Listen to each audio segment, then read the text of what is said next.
resté depuis la dernière fois que je suis venu. Et puis on a fouillé la dernière occupation et on est descendu en plus un petit peu dans les niveaux inférieurs qui sont riches en microphones. Et alors surtout la coupe elle est magnifique, il faut qu'on descende voir.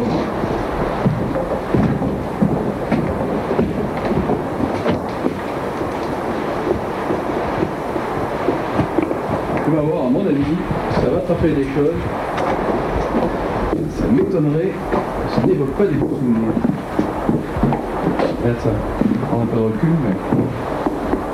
Un site préhistorique, c'est souvent comme l'endroit où nous nous trouvons, c'est-à-dire un abri naturel au pied d'une falaise.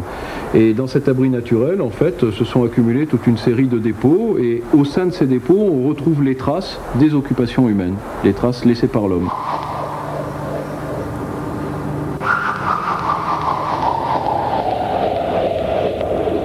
Pendant les 30 dernières années, les préhistoriens ont toujours pensé qu'ils fouillaient des sites dans lesquels les vestiges étaient dans une position la plus proche du site au moment de l'abandon par les hommes.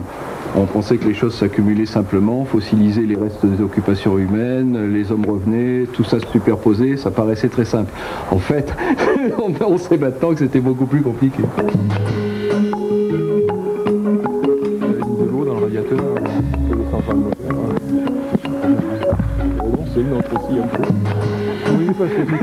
Que s'est-il passé entre l'instant où un site archéologique est découvert et le moment où l'homme préhistorique l'a abandonné?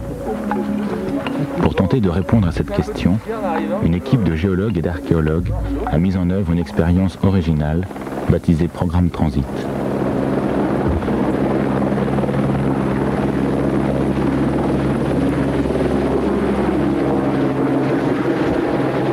Depuis 5 ans, ils se rendent chaque année au mois d'août à 3200 mètres d'altitude sur un terrain dont les conditions climatiques actuelles sont très proches de celles que les hommes ont pu connaître durant les périodes glaciaires, il y a plus de 10 000 ans.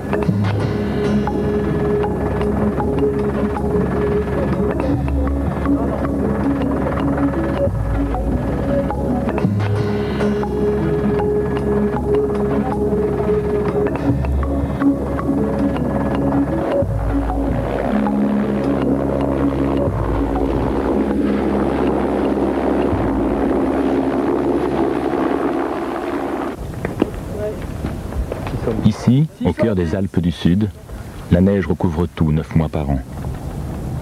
Au cours de l'été 1991, l'équipe avait installé dans 5 cellules expérimentales des séries d'objets semblables à ceux qui sont trouvés dans les fouilles archéologiques.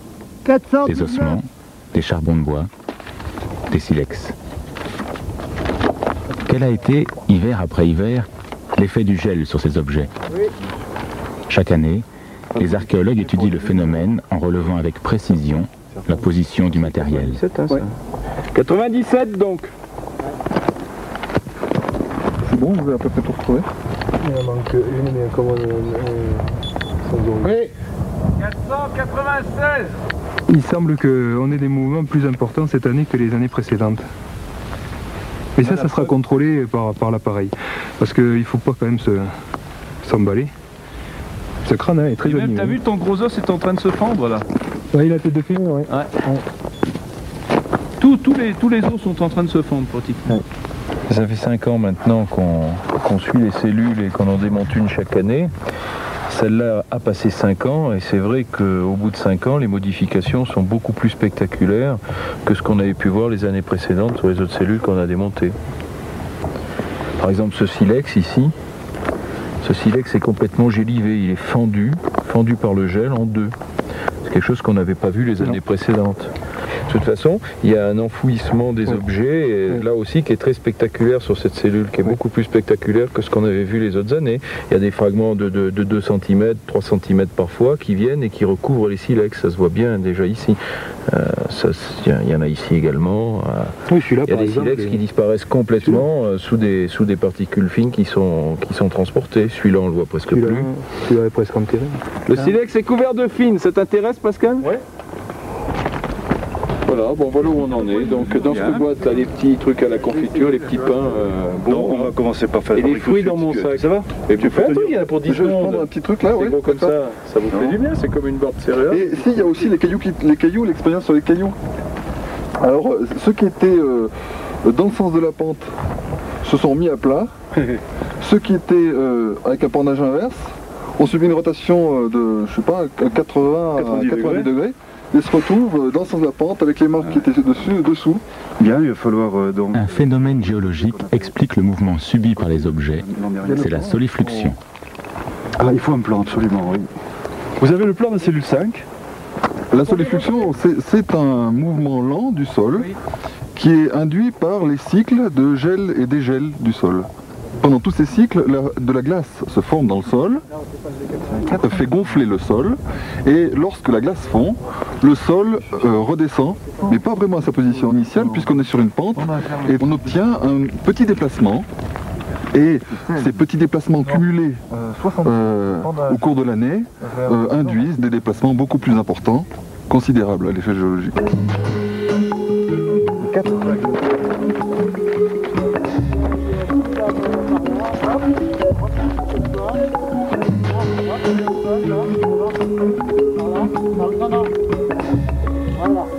Les objets qui au départ étaient séparés vont se retrouver associés. Bon, une grande part de l'archéologie, c'est de traiter des associations, en tout cas de l'archéologie préhistorique, c'est de traiter des associations d'objets et d'en déduire des conclusions sur les activités pratiquées. Bon, il est évident que si dans un niveau les os, les gros os se retrouvent associés à des silex, et si au départ ils n'étaient pas associés, ça a une notation tout à fait différente selon le cas. Maintenant, on en est à avoir des éclatements et un éparpillement des fragments. On a par exemple une dent qui était réduite à 7-8 morceaux, qui n'est... Bon, on reconnaît encore l'animal, on reconnaît encore la dent, mais si on l'avait laissé une année de plus, je ne suis pas sûr, on aurait su à quelle famille cette dent appartenait, quelle espèce, je ne suis pas tout à fait sûr. Ouais. 415 414. Et un des paramètres aussi qu'il ne faut quand même pas oublier, c'est qu'on a une disparition des objets. C'est-à-dire qu'on pouvait se douter que quand on étudie un site paléolithique, on n'avait pas l'exacte image de ce qui avait été abandonné. Là, à l'évidence, si on prend des dents de lait par exemple, ou des ossements de jeunes, on a disparition de ces ossements. Donc quand on reconstruit une courbe de mortalité pour savoir quel type de troupeau par exemple a été abattu, pour reconstituer les techniques de chasse, pour dans cet exemple, à l'évidence, on n'a pas une bonne représentation des objets. Oui. 439 Là, on observe une fissuration de la branche horizontale de la mandibule. Et le terme ultime de cette fissuration va détacher le fragment inférieur de la mandibule et laisser la partie supérieure de la mandibule qui contient les dents et la partie supérieure des alvéoles. Ça, c'est un fragment qu'on retrouve très souvent dans les sites paléolithiques et qu'on attribue de manière plus que classique au travail humain.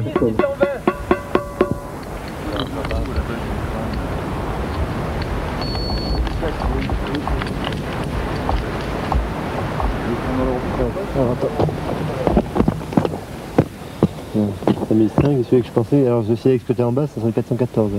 Il faut quand même dire que la plupart des sites paléolithiques européens ont subi à un moment ou à un autre de leur histoire des conditions périglaciaires, c'est-à-dire favorables à la solifluction. Ce qui veut dire qu'ils ont peu ou prou été déformés, modifiés, transformés par cette action-là. Donc je crois que dans cette optique-là, Transit est tout à fait fondamental, dans la mesure où on sera en mesure d'évaluer, disons, ces transformations et donc de faire la part des choses entre le naturel et l'homme.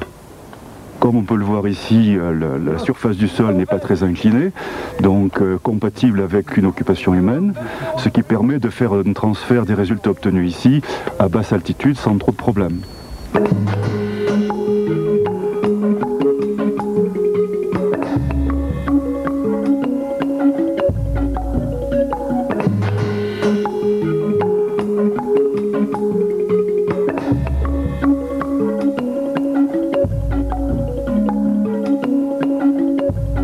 Les objets qu'on aperçoit ici ne sont pas dans leur position initiale, ils ne sont en tout cas pas dans la position où certainement les hommes préhistoriques les ont abandonnés. D'abord parce que la couche visiblement est une couche qui a été perturbée, qui est déformée, on voit que les cailloux sont dans tous les sens, qu'il y a une petite structure lamellaire qui se développe, etc. Et puis les ossements sont cassés, sont fendus, sont dispersés, expulsés vers le haut ou alignés vers le bas. Bon, visiblement c'est une organisation primitive complètement perturbée. Et en fait, tout ce que nous montre l'exploitation de sites de moyenne altitude et ce que nous montre le programme Transit transit, c'est que en quelques années, la disposition des vestiges au sol est radicalement modifiée. Donc, si on prend le cumul du temps, on se dit qu'au bout de 100 000 ans, depuis l'avant-dernière glaciation, au bout de 100 000 ans, eh bien, certainement que les vestiges ont été très perturbés. Bah oui, un petit bout de saucisson et puis ça va être bon. Le travail des archéologues sur le site expérimental prend fin. Il leur faudra maintenant quelques années pour réinterpréter les sites préhistoriques des temps glaciaires à la lumière de cette expérience. La dernière année, effectivement, de mission régulière. On devrait revenir effectivement pour travailler sur la dernière cellule qui reste en évolution. La cellule numéro 5. Pas combien de temps?